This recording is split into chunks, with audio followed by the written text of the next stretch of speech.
Hello everyone. My name is Shubham Singhania and I am your mentor for UGC NET Paper 1, Paper 2 Commerce and Management. तो जैसे कि आपके revision sessions चल रहे हैं, तो आज मैंने वो सब्जेक्ट चुना है जो आपको सबसे ज्यादा डिफिकल्ट लगता है बट मेरा वन ऑफ द फेवरेट है, ठीक है। और उस सब्जेक्ट का नाम है स्टैटिस्टिक्स।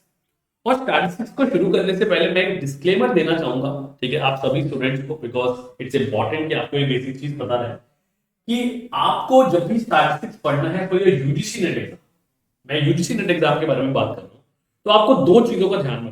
पहली चीज तो ये है कि स्टैटिस्टिक्स में न्यूमेरिकल पूछने के चांसेस थोड़े से कम है, ठीक है।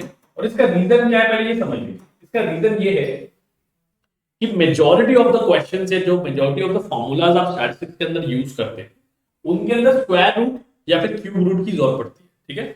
और सिंस आपको कैलकुलेटर अलाउड नहीं है तो आप उसको टेक्निकली सॉल्व नहीं कर पाएंगे, ठीक है। ये एक मेजर रीजन है जिसकी वजह से आपको न्यूमेरिकल्स नहीं आते। सेकेंड इंपॉर्टेंट बात ये है कि अगर न्यूमेरिकल्स नहीं आते तो फिर दो तरीके के क्वेश्चंस आते हैं, एक होता है कंसेप्चुअल क्वेश्चंस और दूसरे होते हैं फॉर्मूले बेस्ड क्वेश्चन। तो अगर आप न्यूमेरिकल्स नहीं भी लगा रहे हैं, still you have to make this point into consideration कि आपको फॉर्मूले सारे के सारे देख के जाने हैं। अब इसके लिए अगर आप अलग से नोट्स बनाना चाहते हो तो आप वो भी कर सकते हो। पॉइंट ये है कि आपको फॉर्मूले याद रखने चाहिए, बिकॉज जो मैथ्स द फॉलोइंग क्वेश्चन आएंगे, ठीक है, उसके अंदर अगर आपको फॉर्मूले नहीं याद रहेंगे you will not be able to answer, ठीक है। तो मैथ्स द फॉलोइंग के लिए कम से कम फॉर्मूले बिल्कुल एक्यूरेटली पता होने जरूरी, ठीक है। यहां तक क्लैरिटी आ गई, आगे चलते हैं। Let's move forward to the first question, ठीक है। मैं आपको बता दूं कि ये जो सेशंस हैं ये बहुत इंपॉर्टेंट होने वाले हैं, तो प्लीज इनको मिस मत करिएगा।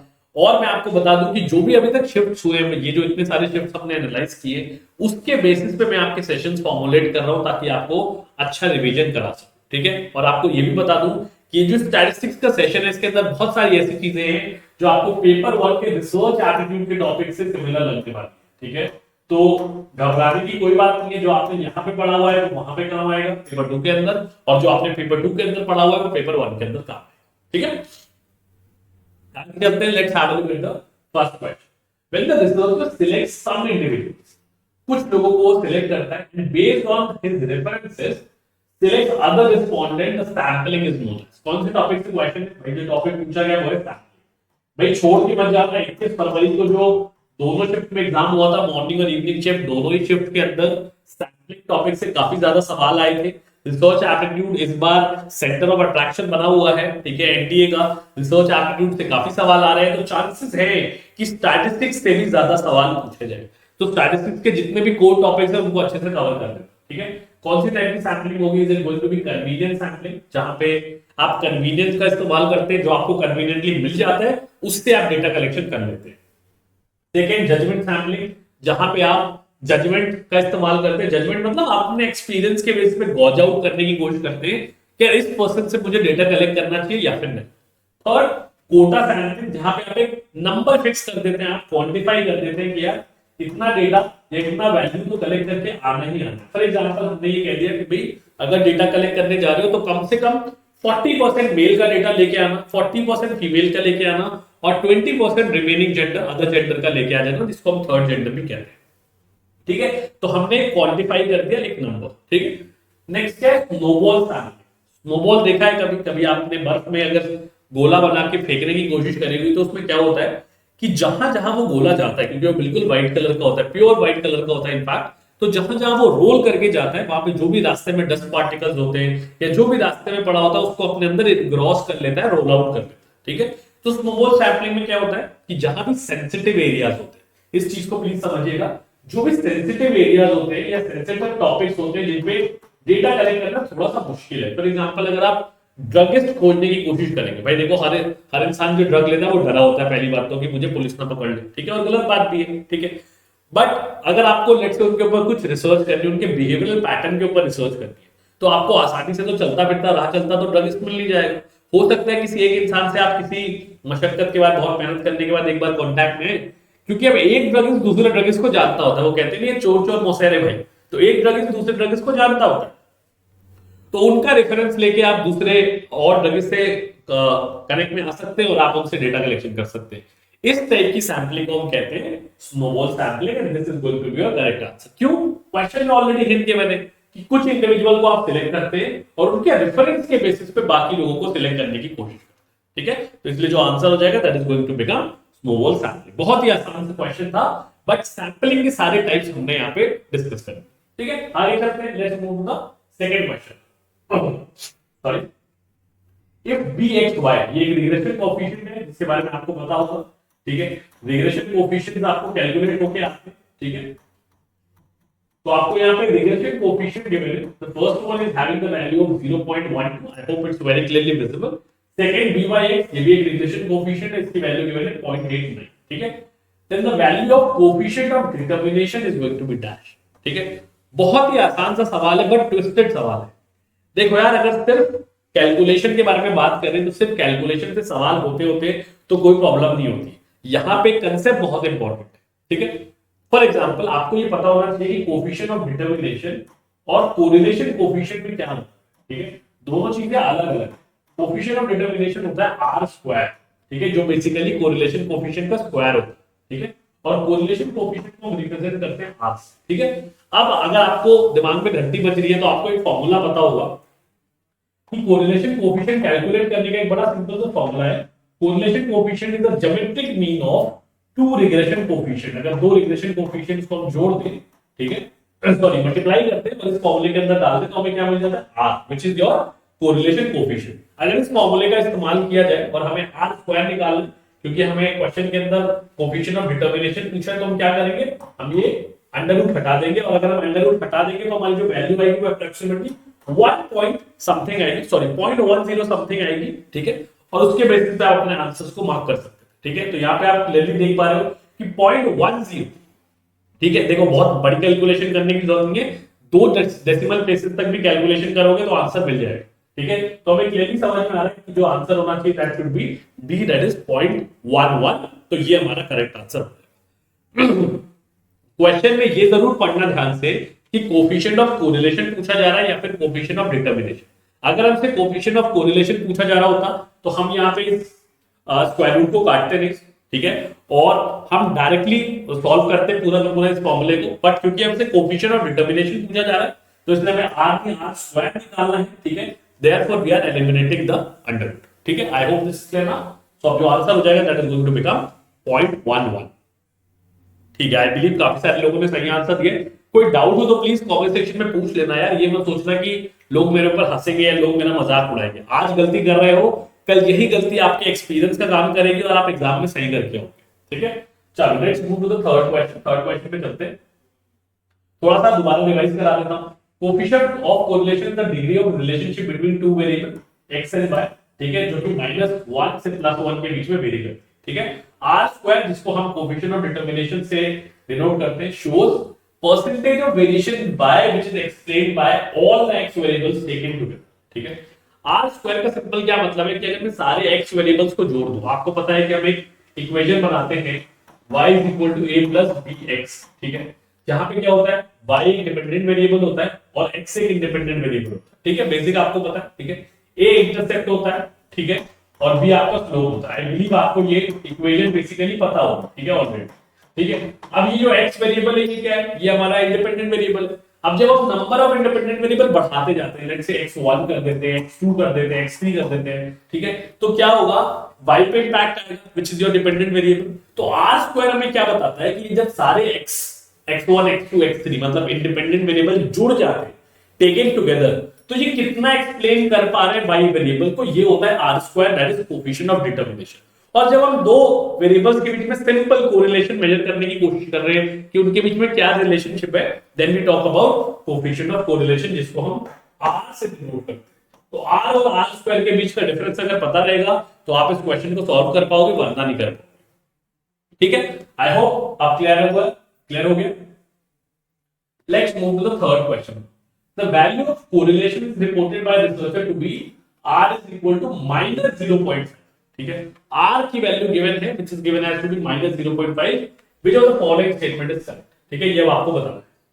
The x variable explains 25% of the variability in y variable, x variable explains -25% of variability in y variable, x variable explains 50% of variability in y variable, x variable explains -50% of the variability in y variable। अब आपको simple सा अभी मैंने एक concept सिखाया, उसी पे based question है। वेरिएबिलिटी या एक्सप्लेन, यहाँ पे एक बार बार वर्ड आता है एक्सप्लेन, ये देखो इस वर्ड को पकड़ने की कोशिश करो। तो इसका मतलब क्या है, आर तो कभी भी एक्सप्लेन नहीं करता। अभी मैंने आपको एक चीज बताई, एक्सप्लेन कौन करता है, एक्सप्लेन करता है आर स्क्वायर और कोफिशिएंट ऑफ डिटरमिनेशन। तो अगर मैं कोफिशिएंट ऑफ डिटरमिनेशन के बारे में बात करूं तो मुझे आर स्क्वायर की जरूरत पड़ेगी। आर लिखा हुआ है, आर को स्क्वायर कर दीजिए, 0.5 को स्क्वायर करेंगे तो क्या बन जाएगा, it is going to become 0.25। ठीक है, 0.25 का क्या मतलब है, 25% एक्सप्लेनेशन हो रहा है, और क्योंकि नेगेटिव साइन था तो नेगेटिव नेगेटिव से मल्टीप्लाई होकर क्या हो जाएगा प्लस, तो ये प्लस 25 हो गया। तो हमारा परसेंटेज ऑफ वेरिएबिलिटी कितनी आ गई, 25%। अब आप आंसर देख के बता सकते हो क्या आंसर है। Answer is going to be the x variable explains 25% of the variability in the y variable। याद है अभी इक्वेशन डिस्कस करी थी, y is equal to a plus bx। तो यहां पे जो x वेरिएबल है वो 25% ऑफ वेरिएबिलिटी एक्सप्लेन कर पा रहा है y वेरिएबल के अंदर। सिंपल सा क्वेश्चन है, सिर्फ क्या पता होना चाहिए, कोफिशिएंट ऑफ कोरिलेशन क्या है, कोफिशिएंट ऑफ डिटरमिनेशन क्या है। दोनों टर्मिनोलॉजीज क्लियर है, क्वेश्चन सही हो जाएगा, वरना गलत हो जाएगा। ठीक है, आगे चलिए, let's move to the fourth question. इससे पहले अगर अभी तक टेलीग्राम ग्रुप को ज्वाइन नहीं किया भाई, ज्वाइन कर लो, कुछ भी पैसे नहीं लगते हैं। ठीक है, लिंक जो है डिस्क्रिप्शन में प्रोवाइडेड है, कोई डाउट हो तो वहां पे पूछ लेना, कोई डाउट नहीं हो तो जो क्वेश्चंस आते हैं या जो अपडेट्स आते हैं उसको देख लेना। ठीक है, आगे चलते हैं, let's move to the fourth question now. एक और सवाल, इफ द अनएक्सप्लेन्ड वेरिएशन, ध्यान रखिए अनएक्सप्लेन्ड वेरिएशन लिखा हुआ है ना कि explain, between the two variables is 36%, then the coefficient of determination is going to be that। बड़ा सिंपल सा क्वेश्चन पूछा हुआ है, कोई कंफ्यूजन यहां पे होनी नहीं चाहिए। ठीक है, अब खुद सोचो, टोटल वैल्यू हमेशा कितनी रहती है किसी भी कंपोनेंट के अंदर, 1। ठीक है, अब अगर unexplained variation, UEV unexplained variation given है 36%, या जिसको हम 0.36 भी लिख सकते हैं, तो एक्सप्लेन्ड वेरिएंस कितना हो जाएगा, जल्दी से कमेंट सेक्शन में लिख के बताओ। इसके लिए मेरे ऊपर डिपेंडेंट मत रहो, कमेंट सेक्शन में कमेंट करके बताओ कितना होगा। It is going to become 0.64, ठीक है, या फिर 64%। पहली चीज क्लियर हो गई। तो हमने क्या निकाल लिया, हमने सबसे पहले एक्सप्लेन वेरिएंस निकाल लिया। ठीक है, एक्सप्लेन वेरिएंस कैलकुलेट हो गया, अब हमें आधा काम हमारा हो चुका। अब हमसे क्या पूछा जा रहा है, कोफिशिएंट ऑफ डिटरमिनेशन। अब जिस बच्चे को ये बात नहीं पता है कि एक्सप्लेन वेरिएंस और कोफिशिएंट ऑफ डिटरमिनेशन एक ही चीज है, वो तो आंसर गलत कर देगा, देखो सीधी सी बात। बट जिस बच्चे को ये पता है, जिस स्टूडेंट ने सेशन प्रॉपर्ली देखे, कंसेप्ट समझा हुआ है, उसको ये बात पता है कि यार एक्सप्लेन वेरिएंस का क्या मतलब है, we are talking about R square और nothing but the coefficient of determination. ठीक है, तो अगर एक्सप्लेन वेरिएंस निकल रहा है 0.64, तो आर स्क्वायर क्या हो जाएगा, it is also going to become 0.64। Negative नहीं हो सकता क्योंकि स्क्वायर है। ठीक है, तो करेक्ट आंसर क्या हो जाएगा, it is going to become B, which is going to be 0.64। यहीं पे अगर किसी को क्वेश्चन ट्विस्ट करना होता तो वो आपसे क्या पूछता कि भाई मुझे बताओ कि what is going to be the coefficient of correlation। अब अगर आपसे coefficient of correlation पूछा होता तो आप क्या करते हैं, 0.64 को अंडर रूट कर देते, अंडर रूट करते तो 0.8 वैल्यू आ जाती। अब यहाँ पे देखो ना प्लस, दोनों ही ऑप्शन के अंदर प्लस वैल्यू गिवन है। ठीक है, तो आप दोनों में से कुछ भी मार्क कर सकते थे, लेकिन क्योंकि क्वेश्चन में नहीं पूछा हुआ है इसलिए आपको दो वैल्यूज प्लस में दी हुई है, वरना एक वैल्यू सही होती, एक वैल्यू गलत हो जाती। ठीक है, तो कंसेप्ट पे कंसेप्ट बिल्ड करने की कोशिश करो, आइसोलेशन में कंसेप्ट को मत करो। ठीक है, so that was the fourth question। I hope आपको यहाँ पे क्लैरिटी आ गई। चलिए लास्ट क्वेश्चन के ऊपर, which of the following statements is false। हमेशा ध्यान रखना, स्टैटिस्टिक्स वाले क्वेश्चन के अंदर आपको स्टेटमेंट बेस्ड क्वेश्चन मिलेंगे ही मिलेंगे, कोई उसमें सोचने वाली बात नहीं है, कोई उसमें ज्यादा दिमाग लगाने वाली बात नहीं है। क्वेश्चन स्टेटमेंट बेस्ड मिलेंगे ही मिलेंगे पेपर के अंदर। लास्ट 2 साल से असर्शन रीजनिंग बेस्ड क्वेश्चन और स्टेटमेंट बेस्ड क्वेश्चन दोनों की संख्या बहुत ज्यादा बढ़ चुकी है। ठीक है, तो इस छोटी सी चीज का ध्यान रखेंगे हम सब। अब ऑप्शंस को पढ़ लेते हैं। हमसे फॉल्स स्टेटमेंट पूछा हुआ, ठीक है, correlation coefficient is the cube root of regression coefficient. Correlation regression coefficient always have the same sign, ये तो बिल्कुल सही है, कोई प्रॉब्लम नहीं है इसमें। Regression is independent of origin, बिल्कुल ठीक है ये। Arithmetic mean of regression coefficient is more than r। ठीक है, अरिथमेटिक मीन अगर निकालने की कोशिश करें रिग्रेशन कोएफिशिएंट का तो मोर देन r निकल के आएगा। ठीक है, that's a very simple thing, क्योंकि हम अरिथमेटिक मीन निकालने की कोशिश कर रहे हैं, ना कि ज्योमेट्रिक मीन, ये चीज ध्यान रखिए। और अभी आपने एक फॉर्मूला पढ़ा था, that regression correlation coefficient is the under root of या फिर ज्योमेट्रिक रूट ऑफ, ठीक है, geometric root of your two regression coefficient. तो रिग्रेशन कोएफिशिएंट का ये ज्योमेट्रिक मीन होता है और रिग्रेशन कोएफिशिएंट का ये फॉर्मूला आप इस्तेमाल करते हैं। यहां पे क्या बोला हुआ है, correlation coefficient is the cube root of regression coefficient, तो ये तो भाई स्टेटमेंट हो गया गलत और हमारा सही आंसर हो जाएगा। Because it is a false statement. बाकी सारे के सारे जो स्टेटमेंट है वो ट्रू स्टेटमेंट है, वो सारे के सारे स्टेटमेंट बिल्कुल एब्सोल्युटली सही। ठीक है, तो 5 क्वेश्चन हमने जरूर किए हैं आज। आपको लग रहा होगा कि सर 5 ही क्वेश्चन किए हैं, ज्यादा क्वेश्चन क्यों नहीं करा रहे, बट मैं आपको एक छोटी सी चीज बताता हूं दोस्तों, जो भी स्टूडेंट कंसेप्ट पे फोकस करता है ना, एग्जाम उसी का क्लियर होता है। मेरे पास स्टूडेंट्स आते हैं, कहते सर 5000 क्वेश्चन लगाए थे फिर भी नेट नहीं क्लियर हुआ। क्यों नहीं क्लियर हुआ भाई? क्योंकि तुमने सिर्फ क्वेश्चन ही लगाए, कंसेप्ट तो देखे नहीं। ठीक है, तो कंसेप्ट पे फोकस करने की कोशिश करो। अगर कंसेप्ट क्लियर होगा ना, कम भी क्वेश्चन लगाए होंगे जेआरएफ निकल जाएगा। लेकिन अगर कंसेप्ट क्लियर करके नहीं गए होगे, सिर्फ क्वेश्चन लगा के चले गए होंगे, कुछ लोग होते हैं ना, अरे सर पास क्लियर लगा के चले जाते हैं, एग्जाम क्लियर हो जाएगा, नहीं होगा। ठीक है, कितने टॉपिक रिपीट हो जाएंगे? 4 टॉपिक, 5 टॉपिक, 100 में से 4-5 टॉपिक रिपीट होंगे तो 10 ही सवाल तो कर पाओगे ना। 5 सवाल कर लोगे, 10 सवाल कर लोगे। ठीक है, तो कंसेप्ट पे फोकस करो एंड रिवीजन करते रहो। ठीक है, that was all about today's session. ठीक है, मैं पूरी कोशिश कर रहा हूं कि आपका रिवीजन बेहतर से बेहतर बना सकूं। इसके बाद भी अगर कोई फीडबैक है मेरे लिए, आपको सेशन पसंद आते हैं, आपको लगता है मेरा पढ़ाने का तरीका पसंद आ रहा है, तो कमेंट सेक्शन में मुझे फीडबैक जरूर देना। ठीक है, that was all about today's session. Till then keep preparing well and I'm going to meet you in the next session. God bless you all and take very good care of yourself. Bye bye.